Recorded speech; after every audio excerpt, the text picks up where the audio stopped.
नमो नमः।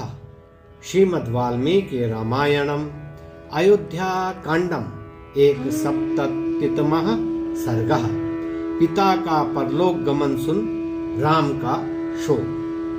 रामस्य वचनं श्रुत्वा भरतः प्रत्युवाचः किं मे धर्माद् विहीनस्य राजधर्मः करिष्यति। श्री राम के इस राजनीति से परिपूर्ण उपदेश को सुनकर भरत बोले, परंपरागत अपने कुल की मर्यादा को छोड़ने वाले धर्महीन मेरे लिए राजधर्म का उपदेश किस काम का। शाश्वतोऽयं सदा धर्मः स्थितोऽस्मासु नरर्षभः। ज्येष्ठे पुत्रे स्थिते राजन् न कनीया नृपो भवेत्। हे पुरुष श्रेष्ठ, हमारे कुल में तो यही सनातन नियम चला आता है कि ज्येष्ठ पुत्र के समक्ष छोटा पुत्र राजा नहीं होता। ससमृद्धं मया सार्धं अयोध्यां गच्छ राघव। अभिषेचय चात्मानं कुलस्यास्य भवाय नः। हे राघव, आप मेरे साथ धन धान्य से समृद्ध अयोध्या नगरी में चलिए और अपना राज्याभिषेक करवाकर हमारे कुल का कल्याण कीजिए। केकयस्थे च मयि तु त्वयि चारण्यमाश्रिते। दिवमार्यो गतो राजा यायजूकः सतां मतः। हे भाई, मैं कैकय देश अपने ननिहाल में था और आप वन चले आए थे। तब सज्जनों से प्रशंसित एवं अश्वमेधादि यज्ञ करने वाले पिताजी स्वर्गवासी हो गए। निष्क्रांत मात्र भवति सह सीते स लक्ष्मणेः। दुःख शोक विभूतस्तु राजा त्रिदिव मभ्यर्गात्।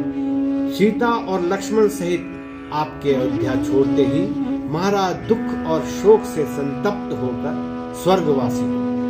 तां श्रुत्वा करुणां वाचं पितुर्मरण संहितां। राघवो भरतेनोक्तां बभूवागत चेतनः। भरत जी के मुख से पिताजी की करुणापूर्ण मृत्यु का समाचार सुनकर श्री राम मूर्छित हो गए। सतु संज्ञां पुनर्लब्ध्वा नेत्राभ्याम् आस्त्रमुत्सृजन्। उपाक्रमत काकुत्स्थः कृपणं बहुभाषितुं। जल सिंचन आदि क्रिया के द्वारा सचेत होने पर आंखों में आंसू बहाते हुए श्री राम बहुत करुणापूर्ण विलाप करने लगे। किम करिष्यामि अयोध्यायां ताते दिष्टां गतिं गते। कस्तां राजवराधीनां अयोध्यां पालयिष्यति। जब पिताजी का ही देहांत हो गया तब मैं अयोध्या जाकर ही क्या करूंगा। राजाओं के मुकुटमणि महाराज के बिना अब अयोध्या का शासन कौन करेगा। किन्नु तस्य मया कार्यं दुर्जातेन महात्मनः। यो मृतो मम शोकेन मया चापि न संस्कृतः। मुझ जैसे अभागे पुत्र से उन महात्मा का क्या प्रयोजन।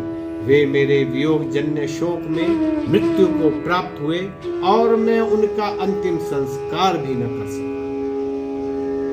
अहो भरत सिद्धार्थो येन राजा त्वया नघ।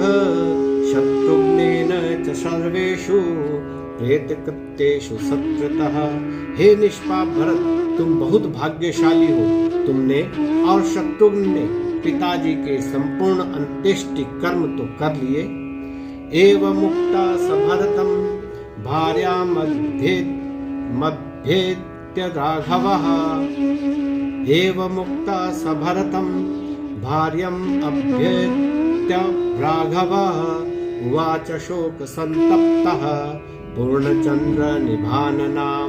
शोक से व्याकुल श्री राम से ऐसा कहकर फिर सीता की ओर मुख करके पूर्णिमा के चंद्रमा के सदृश मुख वाली सीता जी से बोले, सीते मृतस्ते श्वासूरः पित्राहीनोऽसि लक्ष्मणा।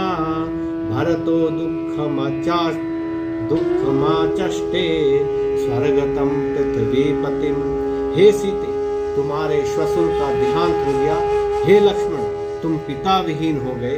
महाराज के स्वर्गवास का ये दुखदायी समाचार भरत ने हमें सुनाया है। सा सीता श्वासुरं श्रुत्वा स्वर्गलोकं गतं नृपं नेत्राभ्याम सुपूर्णाभ्याम अशकन्नेक्षितुं पतिम।